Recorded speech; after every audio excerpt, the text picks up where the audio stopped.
slot 3 for the first session of our Ibadah camp. Hopefully everyone is awake. So it's very challenging time. Friday afternoon, 3, 4 o'clock. I think this is the most difficult time in a day or maybe in a week. Okay, inshallah, today we are going to for this slot we're gonna have a tafsir session, okay, which is going to be facilitated by our speaker, Associate Professor Dr. Raulatul Firdaus binti Fatah Yasin from the Department of Quran and Sunnah Studies at KHS. And a bit about her, she graduated from Al-Azhar University, the field of Usuluddin Tafsir. And later she did her master and PhD at the department at this university in the field of Quran studies. And I think looking at this academic background, she will be the person who can enlighten us on the activity that we are going to have in this session, where we're going to have, as I said just now, the tafsir, a few verses from Surah Al-Hujurat and then a few verses from Surah Ali Imran. In Surah Al-Hujurat, we are going to refer to verse number 9 until 13. So we have 4 verses over there. And Ali Imran from verse number 102 until 108. And then if you look at these verses, they are basically talk about the or reflects the themes of our Ibadah camp, which is about the brotherhood and the unity of the Ummah. Okay, so again, okay, hopefully our tafsir of Al-Quran this afternoon will not be going or change into tafsir BP. Okay, so we have to make sure about that. Okay, try to be awake for the next 1 hour, inshallah. Okay, so without further ado, I will pass the session to our Dr. Raulatul Firdaus. Bismillahirrahmanirrahim. A'udzu billahi minasyaitonir rajim. Bismillahirrahmanirrahim. Alhamdulillahi rabbil alamin. Wassalatu wassalamu ala asyrafil anbiya'i wal mursalin wa ala alihi wa sahbihi ajma'in. Our respectful Dean of KICT, Professor Abdul Rahman Ahlan, our respectful moderator, professors, associate professors, doctors, brothers and sisters, Assalamu alaikum wa rahmatullahi wa barakatuh. First of all, I have to apologize for being a little bit late. For your information, I have 3 slots today and this is the 3rd. So I was running from Dewan Bandaraya Kuala Lumpur in the afternoon and in the morning at the Kuliah, welcoming Indonesian legacies with 1 slot there. And then from Kuala Lumpur to here, as you know, it's quite challenging. And alhamdulillah, I managed to arrive. If you talk about sleepiness, I'm also a little bit busy. But then knowing the fact that we are actually the very humble servants of Allah, we have weaknesses, we are da'if, we are faqir, and we are in need of Allah SWT at all time. I ask Allah SWT to help us, to help me, to help us, because all of us are in need of His help to face this challenge of sleepiness and busyness. But of course, Allah is the most powerful. He is Al-Qadir, and it is always within His capacity to give us extraordinary strength, because He is Al-Qawiyul Aziz. So believing this, inshallah, we'll be given the ability to overcome all these challenges as I mentioned, and may this short session be beneficial, inshallah. At what time I should end?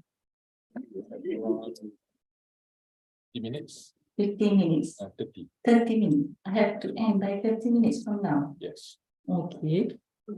Okay, in that case, then I think because I have notable scholars right in front of me, I don't need to explain in lengthy or in too detailed manners about the interpretation. Maybe we'll go first of all into what I would like to introduce, the best website for interpretation, Quran.com. Maybe all of you heard about it, and I believe all of us involved in any kind of research, teaching, lecturing, supervision will be related to Quranic verses. I would like to recommend to use this Quran.com because we have options of several interpretations of many languages in this world. And as for English language, we also have some options. The most popular one, maybe you have heard before, Yusuf Ali, quite popular long time ago, using classical English language. It will be beneficial for you if you want to refer to the beauty of the English language in a classical manner and philosophical way. But then some people want to simplify it, so they can go for mermaidic tale. It's all available on this Quran.com. I'm sharing it on the screen. Oh, it's not there. So I should share on the Zoom first, right? Yeah. On the Zoom, do I need to unmute the microphone? Okay, Bismillahirrahmanirrahim. Okay, so this is the website. Hopefully, it can be displayed here. You can also choose other languages. It's available on the settings. And then, as for today, I'm choosing the English language from Sahih International, which is the simplest one. Marmaduke Patel was an English journalist from Britain, UK. He was living in India to do some works of journalism at the same time being the spy of the government. But later on, he converted to Islam. He reverted to Islam. And then he even translated the Quran in English language. So if you want to go deeper into the literature aspect, you can go into Marmaduke Patel, which is also available on this website. But the simplest one is, I said, people nowadays, they are getting, more, they want to have things more simplified, right? So I would recommend Sahih International, which is in my hand now, the printed version by the King Fahd Complex of Printing of Quran. And the online version is also available here, as you can see on the screen. And actually, our verses today consists of two surahs. The first one is Surah Ali Imran, and the second is Surah Hujurat. But given 30 minutes, 40 minutes or 30 minutes, I'm bargaining, then we can simplify it by not going into each and every single verses, but I'll go directly to the interpretation of the thematic aspect that is about brotherhood, as mentioned by our moderator just now. Okay, even this one, I'm not sure whether I can finish it in 40 minutes, but try to 50 minutes. So it's okay, yeah, inshallah. All right, we'll try to do it very fast with the help of Allah subhanahu wa ta'ala. Everybody will be able to understand very well, even better than me. Balighu anni walau ayah. At the end of the day, it's Allah who make you understand. And even those who listen, the audiences might understand better than the one who convey and deliver it. So I humbly ask Allah subhanahu wa ta'ala to grant us with that good understanding so that all of us will benefit from this session and will be able to be sharing it with others, inshallah. All right, if you take a look at the Hajj pilgrimage, because we are going to have Hajj, right? Raya Haji, Idul Adha. It's not just about the Qurban, but we are trying to ponder into the pilgrimage, the rituals itself, in which that we will discuss about the kind invitation to brotherhood and love, the interpretation of Rasail an-Nur by Badi'uz Zaman Sa'id Nursi. And it is a thematic interpretation. It's not up here. Okay. Now I'm resharing the screen. Thank you for the notification. This is the screen. Can you see it? Now enlarge it. This one? Yes. Okay. Alhamdulillah. Right. This is somehow the situation during the Hajj, and it is also similar to the Umrah during the 27th day of Ramadan. Maybe some of you have experienced it, right? So it's very challenging. It's very crowded. And actually, here we can test the value of brotherhood. We are going to discuss a kind invitation to brotherhood and love. That is the moral and the lessons that is derived from both Surah Ali Imran and Al-Hujurat, which we're supposed to read this afternoon. So actually, if we take a look into our daily life, we begin with daily prayers in which we are strongly encouraged to perform it congregationally. So here we can see Muslim community gatherings towards unification. Because, as you can see during the congregational prayer, whoever come early, they will be on the first saf, regardless of their status, whether they are VIP or VVIP or non-VIP.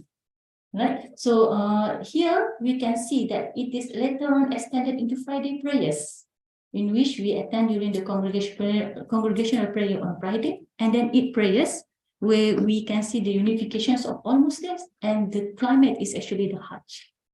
The Hajj is where the brotherhood is being tested a lot. And maybe some of you have went for Hajj. Can I see hands? Those who already went for Hajj? Alhamdulillah. Inshallah. And then Inshallah Hajj. Inshallah Hajj. Okay. Alhamdulillah. And then Umrah.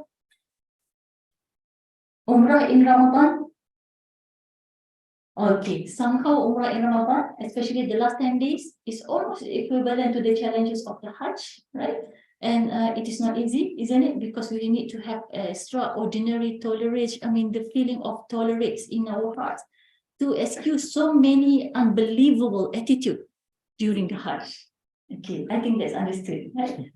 Pearls of wisdom in the pilgrimage of Hajj is that when we can know each other, and then there we can have a unity of thoughts.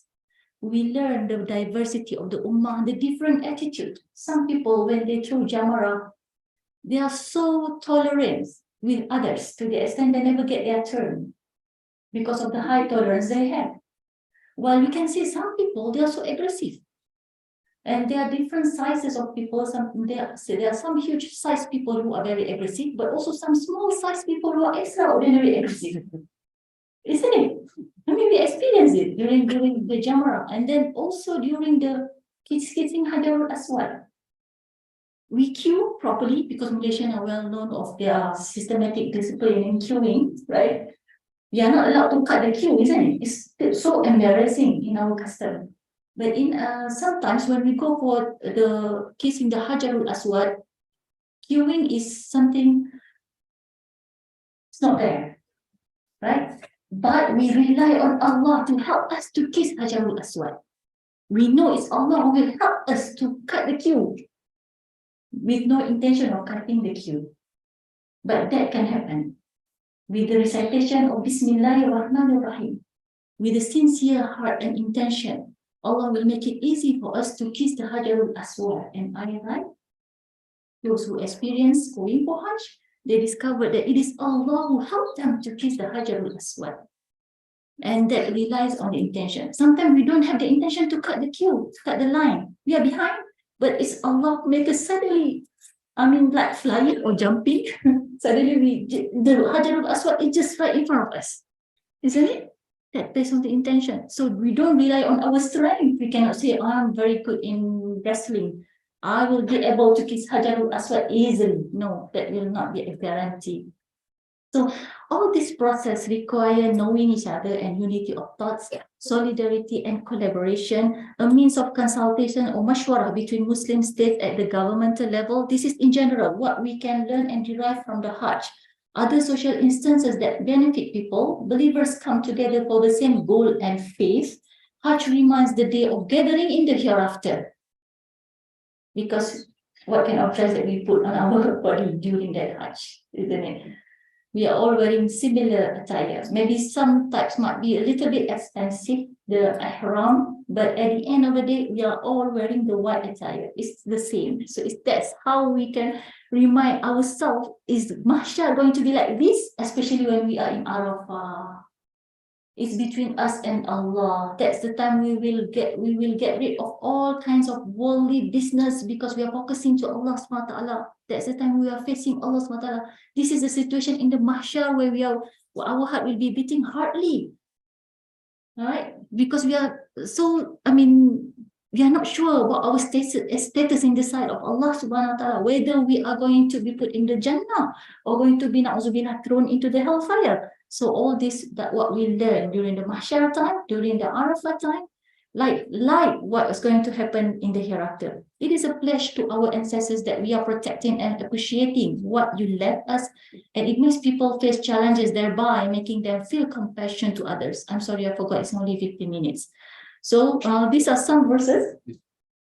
14 minutes. 40. Yeah, that's less than what I guessed. I thought 15. Okay. So now it's 40 because my invitation was written from 3 to 5.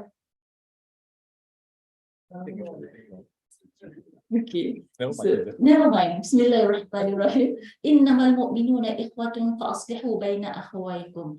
I'll go directly to the translation. The believers are but brothers, so make a settlement between your brothers. Second ayah, repel evil by that deed which is better, and thereupon the one whom between you and him is enmity will become as though he was a devoted friend. Inshallah, we'll try the tips how to implement this. Yeah. Those who suppress their anger and forgive people, verily Allah loves those who do good deed. So there are three things that cause discord, division, grudge, and hatred. Number one is partisanship. Okay, very muttaqi means a very high level of person who has taqwa, the God consciousness or God fearing and mindful brothers and sisters can dispute just because they are from different political parties, isn't it? So it becomes partisanship. So here, the solution should be ikhlas and veracity. Though we might have different background of understanding the party ideology, we might vote different parties even in this hall. Right? If we try to check the colors of their parties, might be some might be red, orange, green, right, blue.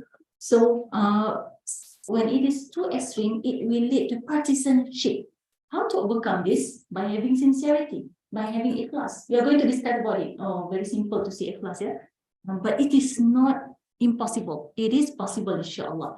Secondly, is obstinacy, stubbornness, or inflexibility, just like partisanship. Obstinacy can be good if applied in the right direction. We can be obstinate against shaitan and our nafs, that is lower self. Companions of the Prophet sallallahu alaihi wasallam. So is it okay to be stubborn? Yes, when we are trying to go against our own desire, nafs, shahawats in Arabic language. It is good if we can be stubborn to fight against the desire which is prohibited in Islam. It is good that if we are able to kill our desire that asks us to commit wrongdoings. Because human being by its nature, we have lust, we have desire, we have nafs. And this nafs, it is uncontrolled. It will be a pharaonic nafs. What does it mean by pharaonic nafs? It will control ourselves to the extent human being will be like what Allah said in the Quran, أَفَمَنِ اتَّخَذَ إِلَهَهُ هَوَاهُ. Don't you see the people who worship their own desire, who take their own desire as their God? What does it mean? We worship Allah. We submit ourselves to Allah, but there are people who keep on following their desire to the extent that they are worshipping their own desire. Would you like to know how that happened? Can you bring out your desire? Can you show me your desire? No, we cannot take it out. Oh, this is my desire. It looks like this. We cannot, but do we have the desire? This is, I'm talking about desire of nafs. Some people, when they cannot refrain their own desire, they cannot control and they keep on following, obeying what the desire command them to do so, they could, to the limit that they can even commit wrongdoings for the sake of fulfilling their desires. If you want to test your own desire, would you like to test or not? Because we have limited time. Would you like to test your desire? When Allah said we are worshipping our desire, have you ever seen people worshipping? What are you doing? Worshipping my desire. Have you ever seen, people doing that? But people are actually worshipping their desires, especially in modern time. Would you like to test or not? If not, I'm not going to. Yes, okay. Let's test our own desire. Okay, ask your heart, and you don't need to answer it loudly. Prof. Akram, ahlan wa sahlan. Ask your heart, what are the things that you would like to achieve, but you know it is something which is unachievable because it's so impossible. But if you ask your desire, you would like to have it. Is there any? Take your time. None? Who said none here? Well, I would like to know. Professor or? Well, it's okay. We can do some experiments because experimentations is part of the process of seeking knowledge in Islam. Yeah, it is one of the faculty of intelligence is to do experimentation. And what I'm doing now is the exercise towards that experiment actually to test our own desire. So a person might have a desire which they want to achieve. They really want it. They like it, and if possible, someone want to give it for free, they will take it, but they know it is something beyond their ability to achieve it. We are not talking about handbag. Handbag can be purchased. Our professors are very rich. Car, yes, you can buy Mercedes, BMW, but you must have something which is beyond that. Apa dia? SWA? What is SWA? SWA accreditation. Okay, is it something achievable or not achievable? I don't know what is SWA accreditation. I thought this is your terms in ICT. I respect your knowledge. Yes? Would you like to say would you like to share yours?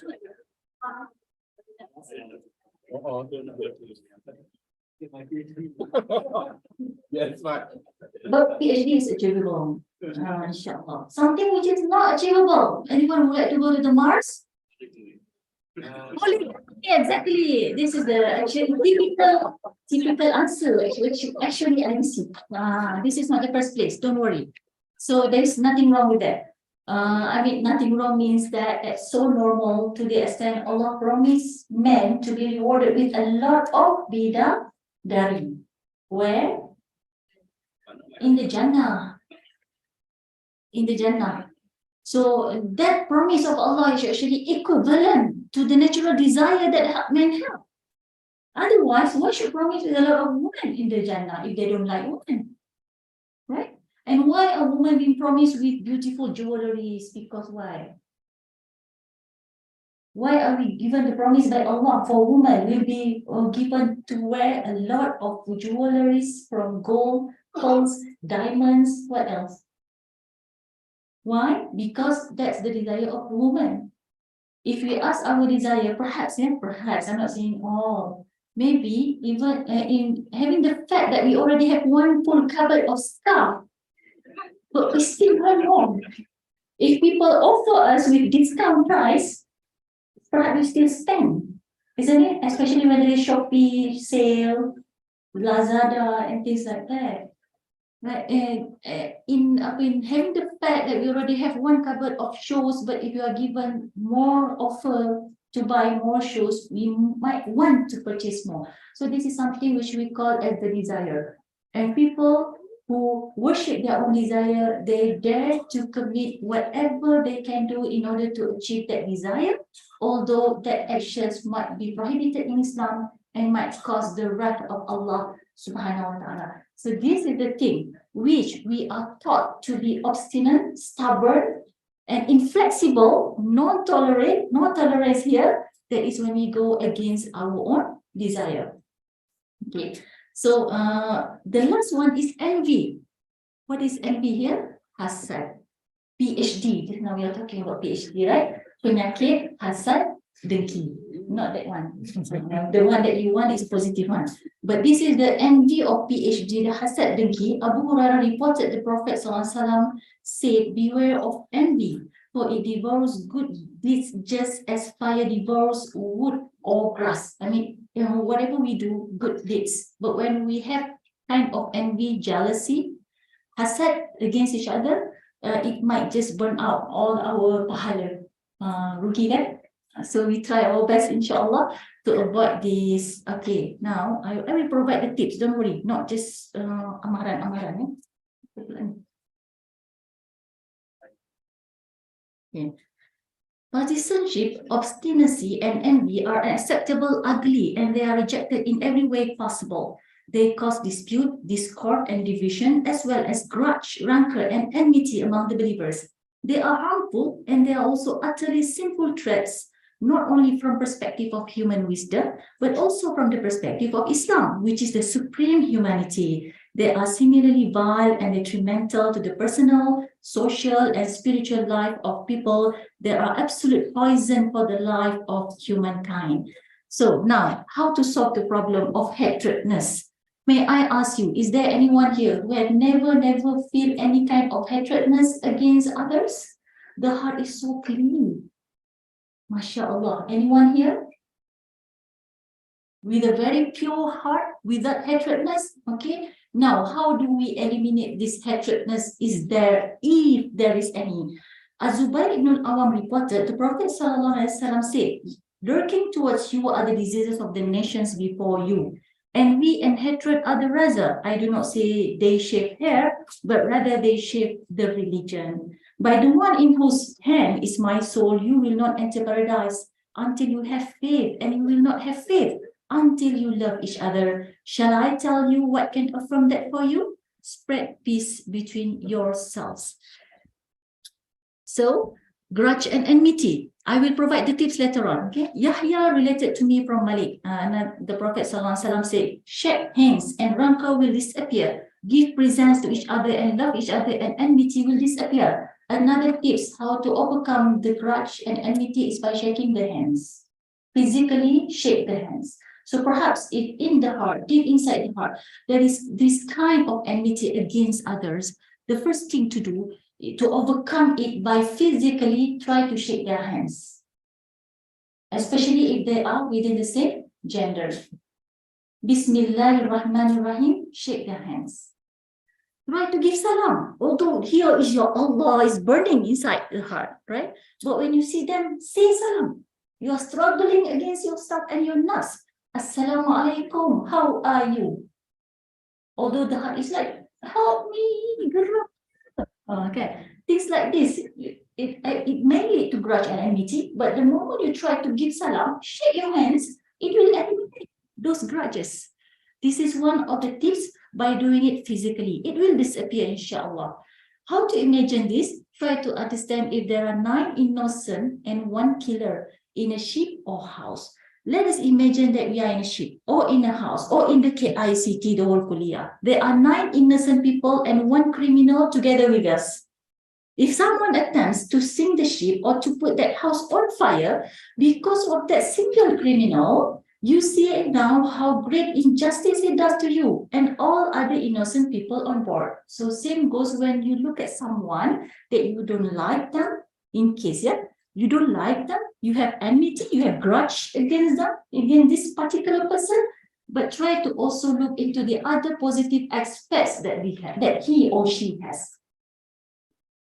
Even in one person that could have positive elements, perhaps there are 9 good elements and 1 bad thing that you don't like.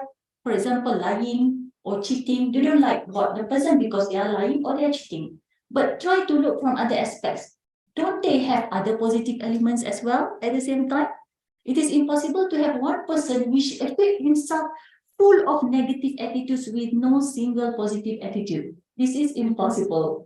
And when we have the believers among each other, we are commanded by the Prophet ﷺ to love each other. لا يؤمن أحدكم حتى يحب لأخيه ما يحب لنفسه. It is a non-believer when we do not love others the way we love our own self, when they are all believers like us. So when we look at other believers, they do have weaknesses, we don't like their attitude, but don't forget at the same time, they have some good elements within themselves. So do not put aside those good elements by overemphasizing on the weakness of that particular person. Normally, that grudge embarked because of the overemphasis on that negative particular attitude. Am I right?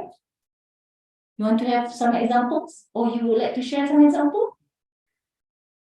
Any examples would you like to say, to share? No.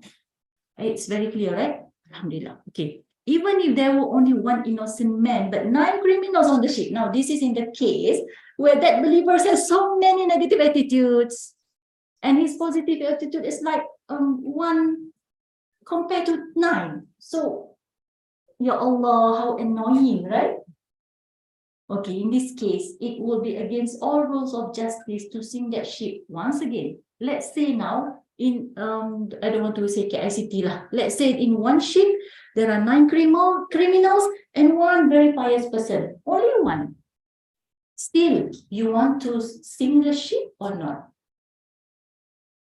In the ship, there is 9 criminals and 1 pious. Now, is it fair to sink the whole ship because we are having 9 criminals on the ship or not? No, right? Still against the humanity and justice. It is not because of that 9 criminals and 1 pious person we have the right to sink the ship. Am I right or not? Okay, let's say that kuliah has so many people didn't perform prayer. Can we bomb that kuliah? Cannot, right? That kuliah like doing some prohibited things that is against Islam. Then can we dismiss that kuliah or can we eliminate that kuliah? Still cannot. Yeah. So this is the comparison, how to get rid of our grudge and enmity inside the heart. So try to overemphasize on the good things that they have so that we can forgive them. Who knows, actually, we also have so many weaknesses. We also have things that we need forgiveness from others. But when we overemphasize on the others' weaknesses, it will overshadow their positive elements and overshadowing our own weaknesses. In that way, we can get rid of that grudge, we can forgive people, and inshallah, we will not have any kind of enmity, let alone be revenge. Do you have any questions so far? How many minutes left? Didn't notice. Oh, didn't notice. Okay. Now, between... If I can ask one question, inshallah. You said just now, what if in case, for example, saying that if one person doing some sort of maksiat or mischief in one place, and there are some good people for there, and then you said that when Allah want to, give bala or punish, then even those who are not doing that maksiat will also be suffering for that. So compared to the situation that you said just now. Okay, thank you. Actually, this topic was delivered by myself this afternoon at Dewan Bandaraya Kuala Lumpur. How to understand bala, musibah, and ujian. So bala in Arabic language has two meanings. Bala as a mean of punishment and bala as a mean of exam and test. Right, Prof. Akram? Okay. So, because it's Arab, right? Let's verify. So in this form, understanding number one, the fact that human being must be tested by Allah SWT. This is a must. وَلَنَبْلُوَنَّكُمْ بِشَيْءٍ مِنَ الْخَوْفِ وَالْجُوعِ وَنَقْصٍ مِنَ الْأَمْوَالِ وَالْأَنْفُسِ وَالثَّمَرَاتِ وَبَشِّرِ الصَّابِرِينَ. Allah stated clearly in the Quran. That's the package of humanity. And we will test you بِشَيْءٍ مِنَ الْخَوْفِ with fearness, وَالْجُوعِ with the feeling of hunger, وَنَقْصٍ مِنَ الْأَمْوَالِ and poverty, and death. Death is also a test, right? When someone that we love pass away, it's a test for us, right?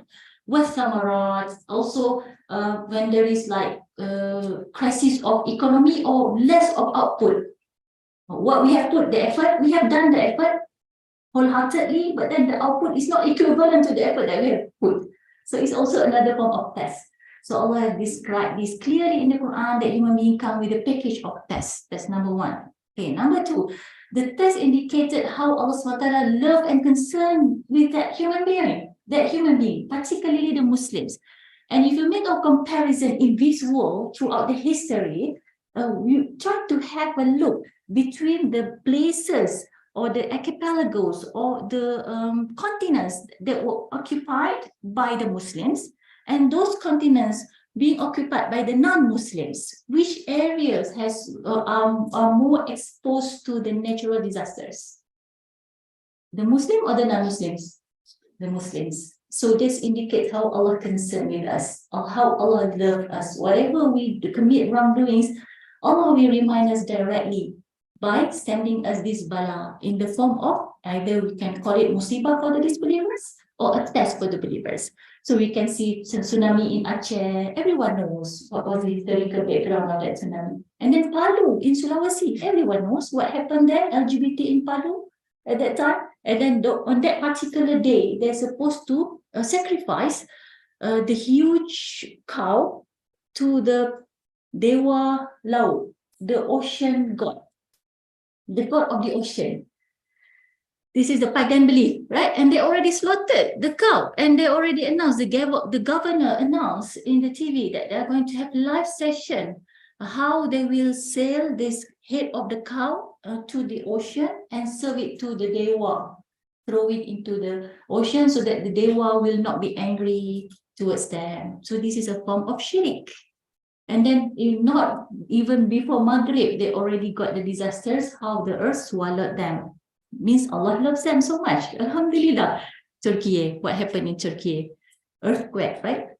Okay, what was the history? The secularists in Turkey were complaining too much against the government because the government has been so tolerant with the refugees of Syria, Afghanistan, Egypt, and all Arab worlds that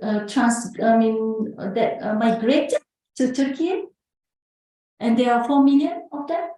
So this secularists are complaining too much in the media, social media as well. And then it's a reminder from Allah SWT to tell them that they are also in need of other people when they got the earthquake, isn't it? So it's a beautiful reminder of Allah Subhanahu wa Ta'ala. So whatever disasters that we face, it is actually a sign that Allah SWT loves us. And the third one is that Allah wants to reward us abundantly. That's why the ayah said, إِنَّمَا يُوَفَّى الصَّابِرُونَ أَجْرَهُمْ بِغَيْرِ حِسَابٍ. Indeed, those who have the sabr, the reward is uncountable. Even Allah will forgive them totally, and there will not be question in the hereafter, no hisab for them. They will enter the Jannah. How? With just being patient. Is it easy to be patient? No. That's why the reward is very huge, because it is not as easy as how our say it. Now, between love and darkness, love is light. Hatredness is darkness. Can we combine between light and dark? Cannot. It is impossible. Either we switch on the lights and the whole will be bright, or we switch off the light and it will be dark. Can it be between? Cannot, right? It cannot be in between. Same goes to the love and the hatredness. It cannot be in between. If it is in between, that will cause us gloomy, and this is not a healthy situation. So it is commanded by the Prophet ﷺ to get rid of that darkness by bringing the lights. How to bring the lights? By bringing the forgiveness. And with that, inshallah, we'll be able to eliminate the enmity. If enmity is haqiqi, love is majazi. If the causes that produce enmity predominate, a true enmity takes up its seat in the heart, then the love in the heart will become metaphorical and take on the form of show-off and flattery. This is quite complicated to explain, but to say that if we try to pretend to be okay, and while we are not okay, we are actually pretending to be show-off or flattery or tasanno. Pretend, berpura-pura, and this is what we call as hypocrisy. Inside the heart, we don't like them, but externally, we pretend to be good with them, and there is grudges here, there is enmity here, there is revenge here, but externally we pretend there is nothing.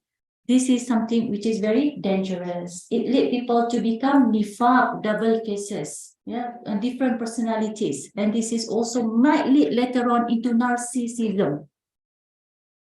To continuously having double faces will lead people to become narcissistic. And this is another mental health issues which is now widely spread in the world. Let's try to eliminate this. So what we can do is we can struggle, as I mentioned earlier, struggle to forgive them by shaking their hands, by giving salam, by hugging them, to struggle, not to pretend. There is a difference here between pretending and struggling. Yes, we are very angry here, but we try to forgive them, right? So we give salam, we say salam, give hadiah even. Give drink, okay, I'm very angry with you, I'm giving this drink. Inside the heart, but not pretending. Berhati-hati, we are not trying to pretend because there is nifaq. It is like Mount Uhud versus a pebble. If you were to say that ordinary small stones are more valuable than the Kaabah and greater than Mount Uhud, it will be an ugly absurdity. We are supposed to unite with the believers, with the mu'minun. But then if we are highlighting too much on the particular weaknesses of that particular person, which will destroy the whole brotherhood, then this is totally unfair. As if you are saying that one piece of stone in the Kaabah is more important than the Kaabah itself. Because unity is more important over everything, not because they have different colors or partisans that we are against them, not because they have different behavior and attitude that we are against them, but we are trying to unite with them despite all these differences, because we just focus on the fact that they are believers. So all of us are believers, all of us are Muslim, then we love each other. Despite the weaknesses that all of us carry, that we still forgive, because the more important one is the building itself. So the building is Islam. The unity of Muslims is so crucial, and when we are united, then we are strong. What caused us to disasters nowadays? Because we are disunited. Why we are disunited? Because we said that country is like this country is having that section, with this one is having this belief, so we are splitted into small groups, and then we become very weak. Iman, Islam, Islamic characteristic, I think the believers are but brothers. So what we are trying to avoid is sinful, sayyah, that is partisanship, obstinacy, and envy. Try to eliminate this. Detrimental by discord, division, grudge, and hatred. Inshallah, after this, we'll be able to eliminate this as well. We will walk out of this hall without having any of these things inside our heart, inshallah. So all of us will be united in KICT. Remember the 9 innocent and 1 criminal, even if they are sharing in one ship, we are not going to be able to sing them down, because we said of that 1 criminal, now we forgive, inshallah, of whatever weaknesses that our friends is having, we forgive, okay? And Pebble or Kaabah, remember once again, summarize and recaps, also reinforce the objectives laid out before the class started, because we want to unite. Unity is above everything. So the dua is, let's read together, recite together. Bismillahirrahmanirrahim. Alhamdulillahi Rabbil Alameen. Wassalatu wassalamu ala Rasulina Muhammadin wa ala alihi wa sahbihi ajma'in. Ya Arhamar Rahimin, Ya Akramal Akramin, Ya Arhamar Rahimin, Ya Akramal Akramin, Ya Arhamar Rahimin, Ya Arhamar Rahimin, Ya Akramal Akramin. Allahumma aslih zata bainina wa alif baina qulubina wahdina subul salam wa najjina min adh-dhulumati ila an-nur wa jannibna al-fawahisha ma dhahara minha wa ma batan. اللهم بارك لنا في أسماعنا وأبصارنا وقلوبنا وأزواجنا وذرياتنا وتب علينا إنك أنت التواب الرحيم. سبحان ربك رب العزة عما يصفون وسلام على المرسلين والحمد لله رب العالمين. Alhamdulillah, I managed to finish on the time screen. Alhamdulillah, very interesting. I think no one is sleeping. Everyone is awake and fresh. Alhamdulillah, I think we still have plenty of time for Q&A, and I believe that there are a lot of questions that all of you want to get feedback from our speakers. So I open the floor. Anyone who wants to ask? Prof. Akram, We mentioned his name many times in the dua. Ya Akramal Akramin. Ya Arhamar Rahimin. Anyone? Yes.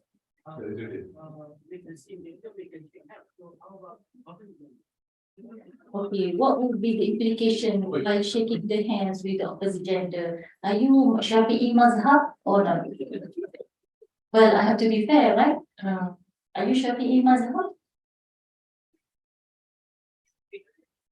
Okay, with the opposite. If you are Hanafi mazhab, there is no harm because they can shake hands. But don't change your mazhab right now. But then, if you are Shafi'i mazhab, then there are so many ways to get rid of this kind of grudges in replacement of shaking hands, right? But ya'fu wa ya'fu, ya'fu, afwa, having forgiveness. So give forgiveness, share your forgiveness, your blessings, right? By giving salam and asking news. Yeah, sometimes we want to say something really bad, but then when we replace it with beautiful words, it's a kind of education to our own hearts. It eliminates the grudges and bring a positive values, especially when the persons responded positively to us, isn't it? So that's what we can do other than shaking hands. Yeah? I hope I answered the question. Did I? Okay, alhamdulillah. I think you have no problem to shake hand with Dr. Sadri.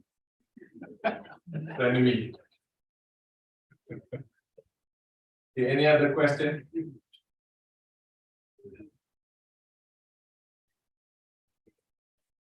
Maybe you can show us like sense of respect that do like this. Indonesian they do like this, right? Instead of shaking, touching, we can do like this or like this, something that indicate that we really respect them, we really want to express our happiness seeing them, something like that. Okay. Any other question? Or everyone is looking forward to go home? Any question from this side? Yeah.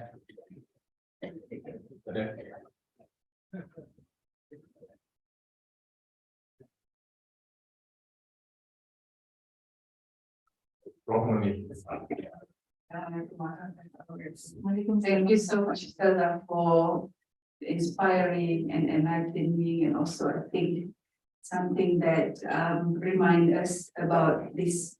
But I would like to get your opinion about, in organization, for example, it's not the example you have 9 criminal, 1 pious one, and we still don't sink the ship.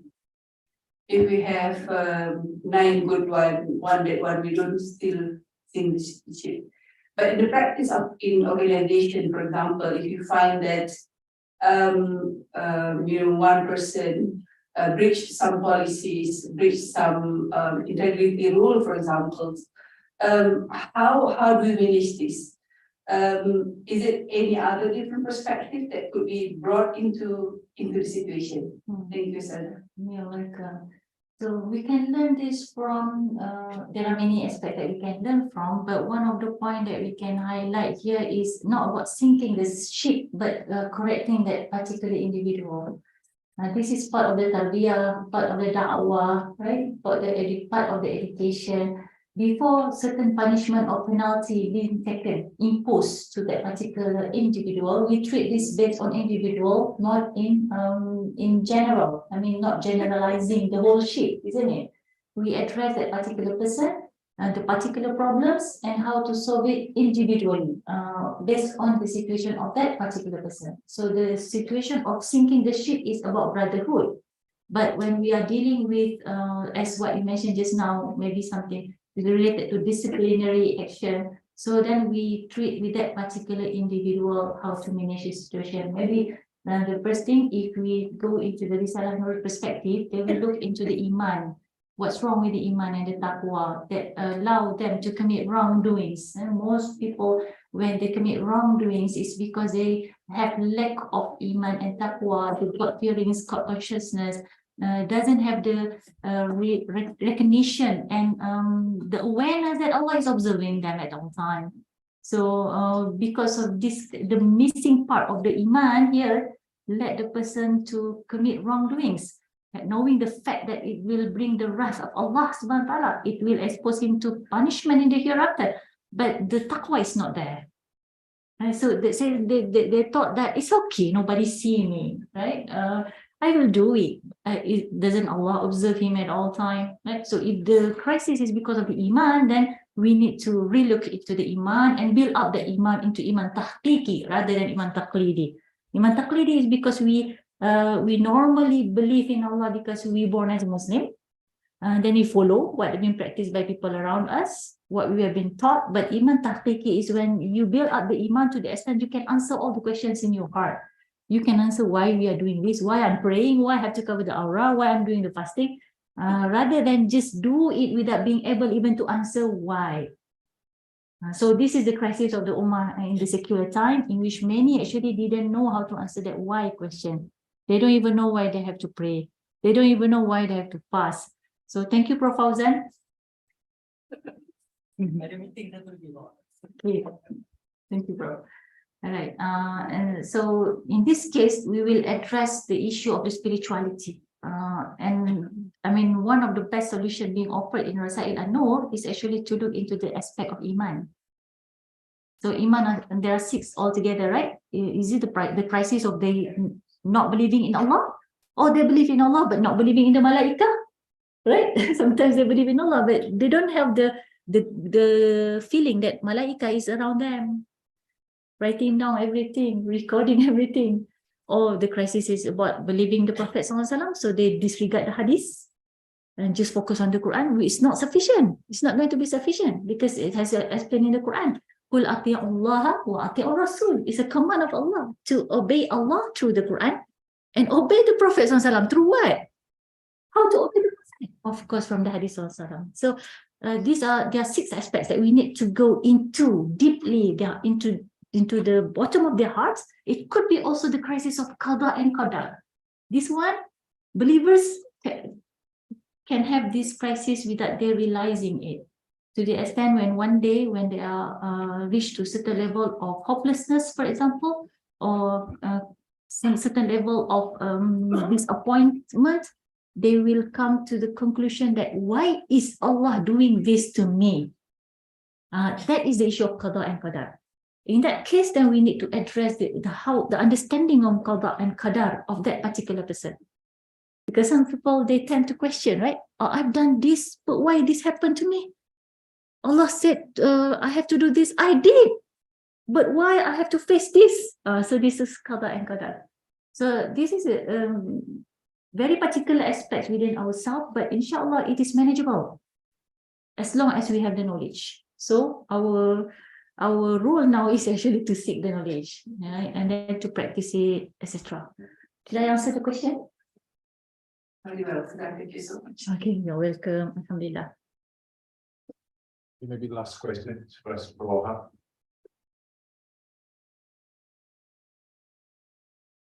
Walaikum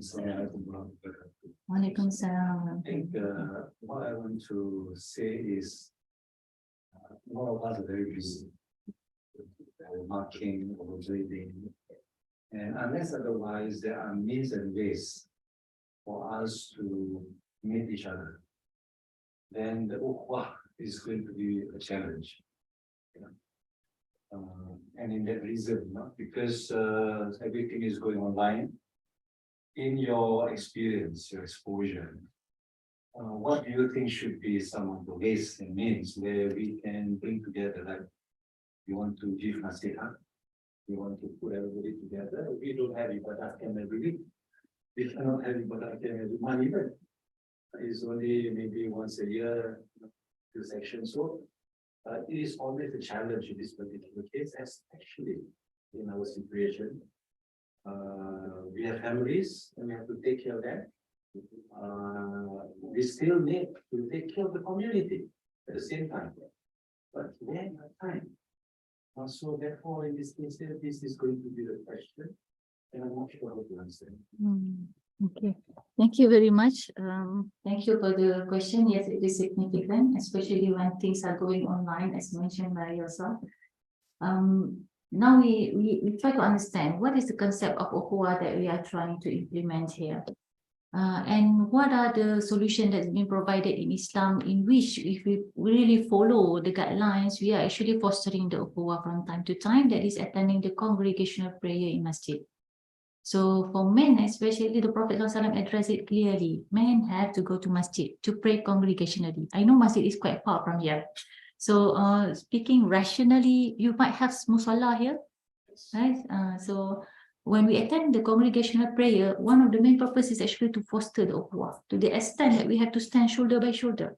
Though sometimes we might not have preference with that particular person to be beside us, but we have to stand shoulder by shoulder. And we put aside the grudge and hatredness, isn't it? And that happened in the congregational prayer, not just for men, even women. That's why the promise said that women, we all will be rewarded with 27 multiplied rewards when we pray congregationally, to encourage us to attend the congregational prayer, which is the benefit is a lot. There are uncountable benefits of congregational prayers. In addition of the promises stated in the divine revelation about the rewards, there is actually spiritual enhancement while attending the congregational prayers. It is also about our mental health. A person who might have mental illness might be a person who might not have enough exposure to socialize with others, being alone all the time, right? they are exposed to some kinds of disturbance, whether the disturbance come from their own selves or in their gloomy situation or by other external unseen reasons and creatures. So number one is to attend congregational prayers will actually open a lot of lights, brightness in our life. For men and even for women, try to perform the prayer congregationally, because when we pray congregationally, it will eliminate any kind of selfishness, self-arrogance,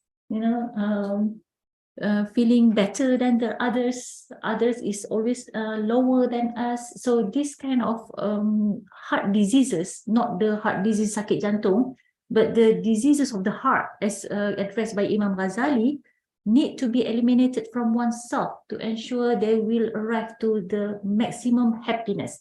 If you want to talk about diseases of the heart, it is also important and very interesting, because there are many issues which resulted from the diseases of the heart. Difficulty to attend the congregational prayer also have relationship with the diseases of the heart. If I want to explain this, I can take you one whole year. I mean, because it need a lengthy discussion, but I address you to one simple slot. If you would like to listen while you are about to sleep, for example, at night, you can try to search on YouTube. Am I sharing on the screen or not? Yes.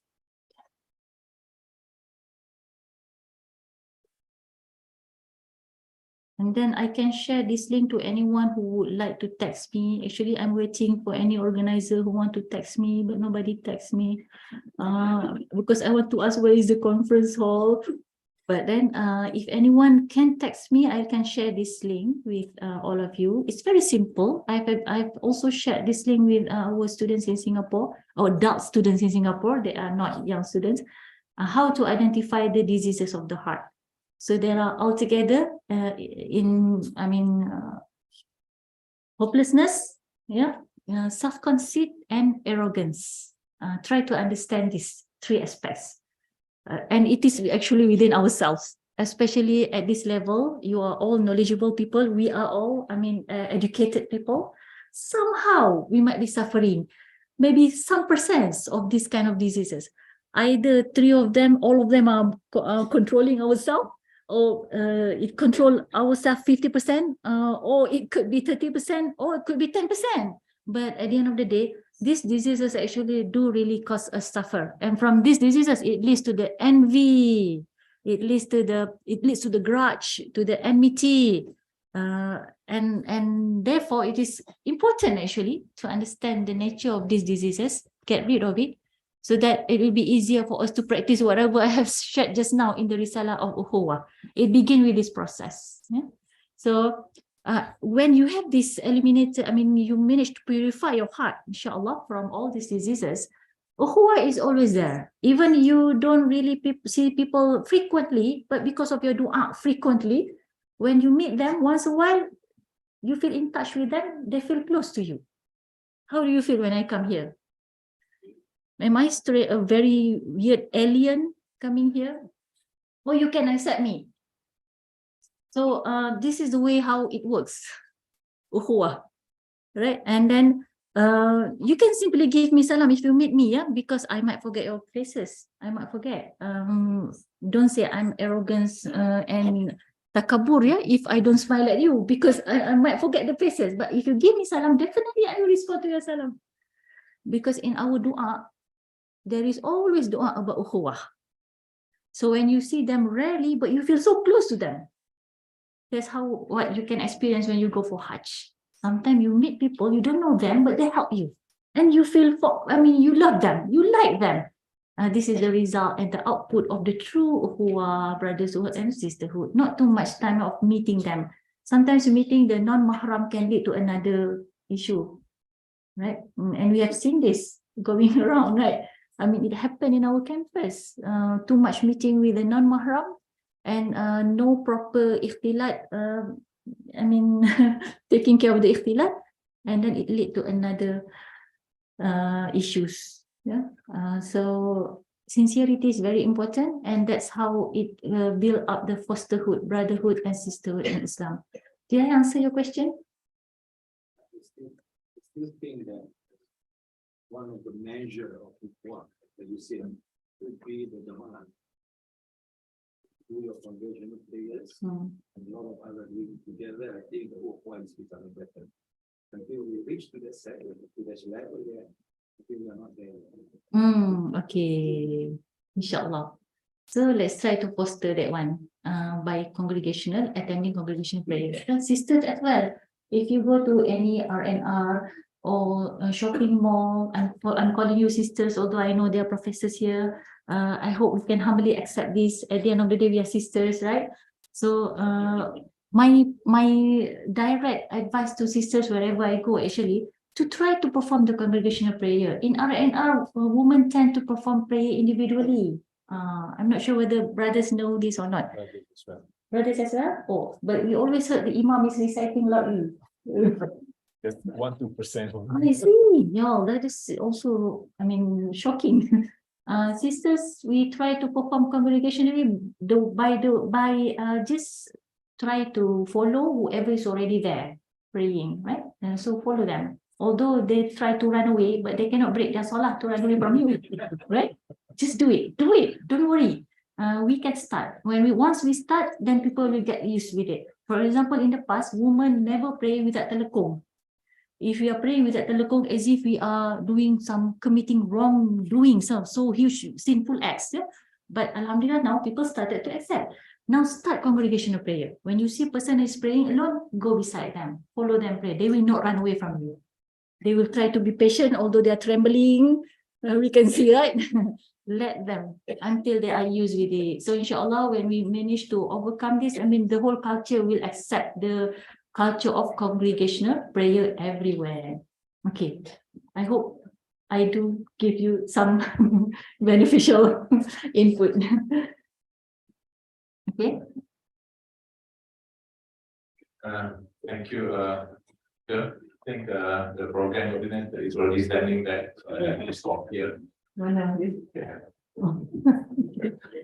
Alhamdulillah, I think we have come to the end of the first session of our Ibadah camp, and then I would like to take the opportunity on behalf of the Kuliah, Jazakillah, to Dr. Rauda for the sharings. I think we learned a lot this afternoon. We learned a lot. There are a lot of tips. There are a lot of things that we can bring back home. That we try to digest it. We try to practice it. So, and then I think I would like to take this opportunity as well before we end the session on the spirit of the brotherhood. Let us together recite the dua to our brother, Zul. So hopefully, with the dua that we make for him, he will be, having a better situation. Bismillahirrahmanirrahim. Alhamdulillah Rabbil Alamin. Wassalatu wassalamu ala ashrafil anbiya'i wal mursalin wa ala alihi wa sahbihi ajma'in. Allahumma ighfir lana dhunubana wa li walidina wa li ikhwanina alladhina sabaquna bil iman. Allahumma shfi mawdana wa mawda'i fina Zulkifli bin Muhammad Yusuf. Allahumma rabban nas adhibil ba'sa wa ashfi anta shafi la shifa illa shifa'uk. ربنا لا تؤاخذنا إن نسينا وأخطأنا ربنا ولا تحمل علينا إصرا كما حملته على الذين من قبلنا ربنا ولا تحملنا ما لا طاقة لنا به واعف عنا واغفر لنا وارحمنا أنت مولانا وانصرنا على القوم الكافرين ربنا آتنا في الدنيا حسنة وفي الآخرة حسنة وقنا عذاب النار صلى الله على محمد وعلى آله وصحبه وبارك وسلم والحمد لله رب العالمين. Alhamdulillah, thanks. I think hopefully the dua that we make for our brother, because we know on this last day of Jama'ah, there will be one time that the prayer will be answered by Allah subhanahu wa ta'ala. So hopefully it is the very time that we put up our prayer for him. Okay, so to the end the session, I would like to call upon Prof. Murni to present the token of appreciation to Dr. Raula. Quickly call to that chip and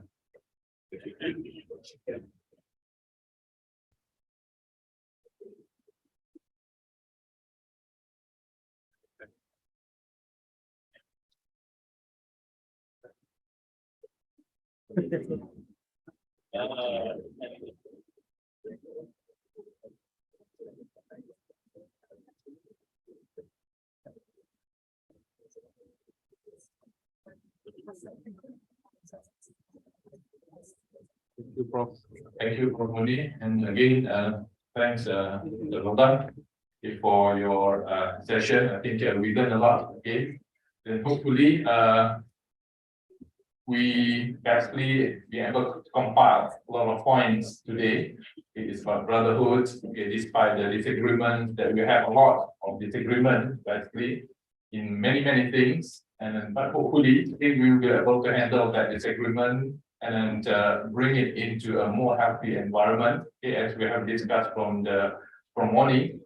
So try to look at those disagreements and inshallah, those disagreements can help us, okay, to look at things in a wider perspective, in a different angles, and at the end of the day, it can establish a stronger brotherhood. It can establish a unity among us.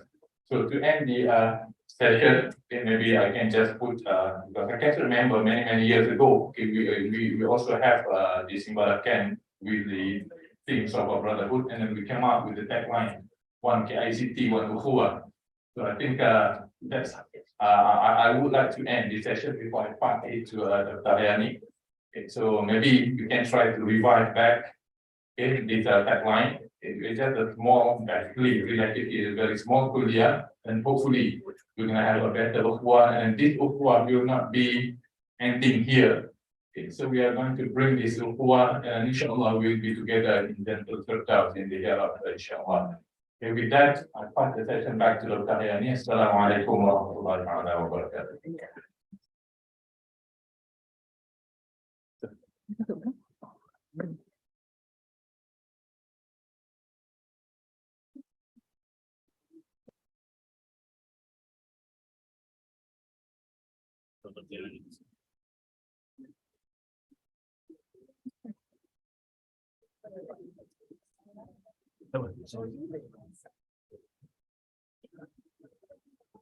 Assalamualaikum everyone again. Alhamdulillah, we come to the first milestone of KICT Ibadah camp. Inshallah, we are going to have another 3 days together with our team. So stay tuned for the for the upcoming updates from our team, inshallah. We will keep you updating. For today's session, there will be evaluation forms sent it to you in our WhatsApp group. So please respond to that. On behalf of the committee, especially our chairman, Dr. Anwar Zain, so we would like to give our warm gratitude to everyone that attended this first session. Inshallah, till we meet again. And please wait for all the surprises from us. Assalamualaikum warahmatullahi wabarakatuh.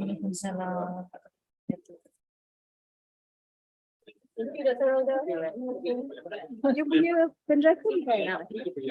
Alright.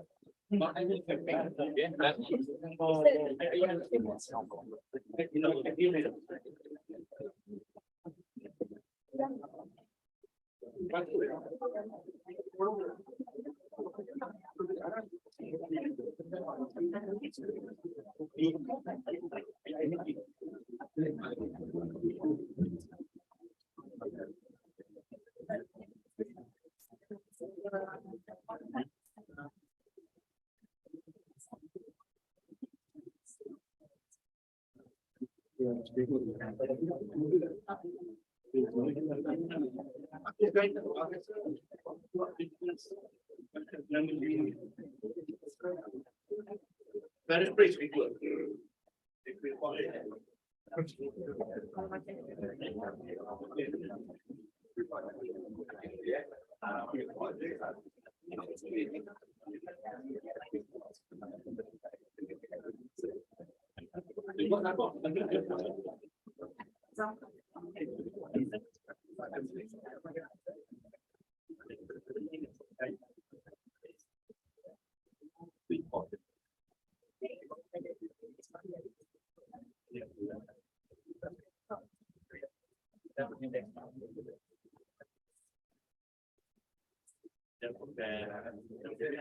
Memang menggunakan dia menggunakan dia.